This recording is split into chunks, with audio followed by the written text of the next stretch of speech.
प्रथम प्रसंग क्या है? मानस सरोवर।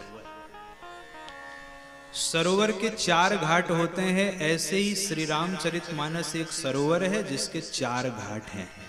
4 घाट पर 4 वक्ता बैठे हैं। अब इन चारों घाटों का विवरण सुनिए। एक बार एक विद्वान ने हमसे प्रश्न किया कि महाराज ये 4 घाट की रचना तो तुलसीदास जी की है, तो इसको आप प्राचीनता से क्यों जोड़ते हैं? ये तो गोस्वामी जी ने लिखे हैं 4 घाट। अरे भाई विचार तो करो, अगर मानस सरोवर की रचना गोस्वामी जी की होती तो काक भुसुंडी जी गरुण जी को क्यों कहते? विचार करिए।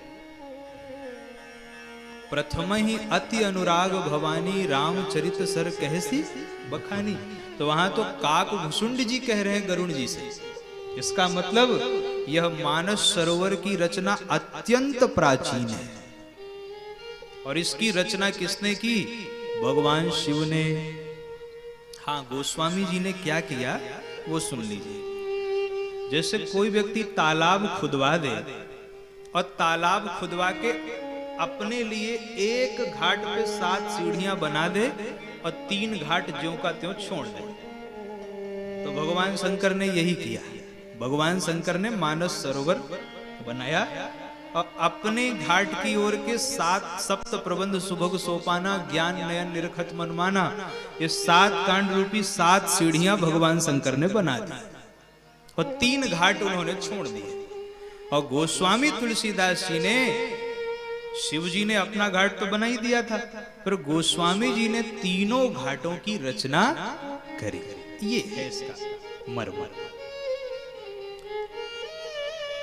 तो अब जैसे किसी भी सरोवर के 4 घाट होते हैं, चारों दिशाओं में होते हैं, उत्तर, दक्षिण, पूरब और पश्चिम।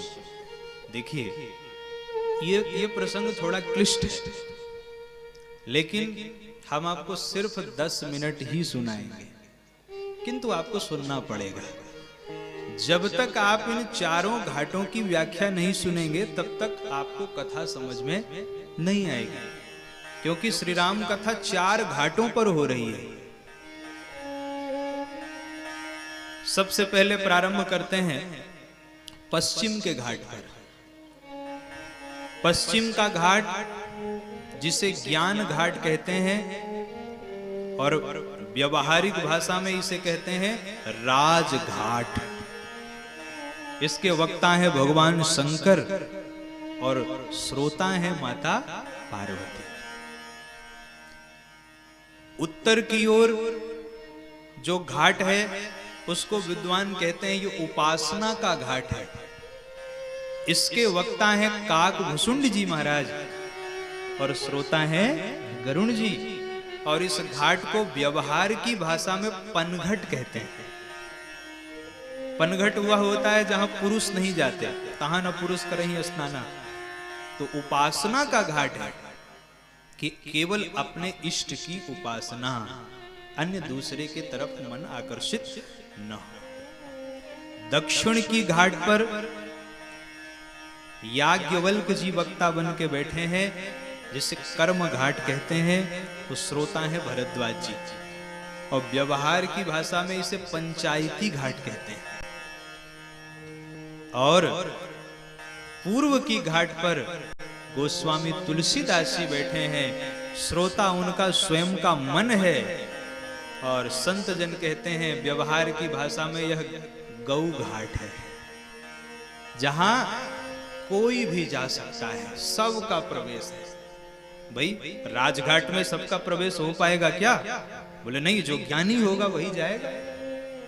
राजाओं के घाट में तो विशेष व्यक्ति ही जाते थे। तो शिवजी जिस घाट पर कथा कह रहे हैं वह राजघाट है, वहां सबका प्रवेश नहीं हो सकता। काक भुसुंडी जी जिस घाट पर कथा कह रहे हैं वह पनघट है, वहां केवल जो इष्ट के प्रेमी हैं वही जा सकते हैं।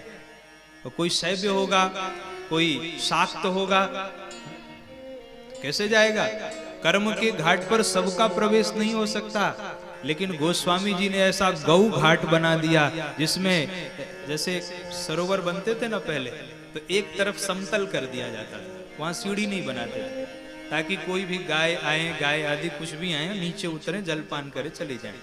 तो गोस्वामी जी ने हम सब की सरलता के लिए गौ घाट बना दिया कि इस घाट पर कोई भी आओ, कभी भी आओ, स्नान करके अपने मन को पवित्र करो, कोई नियम और शर्तें लागू नहीं है। ये है मानस के 4 घाट।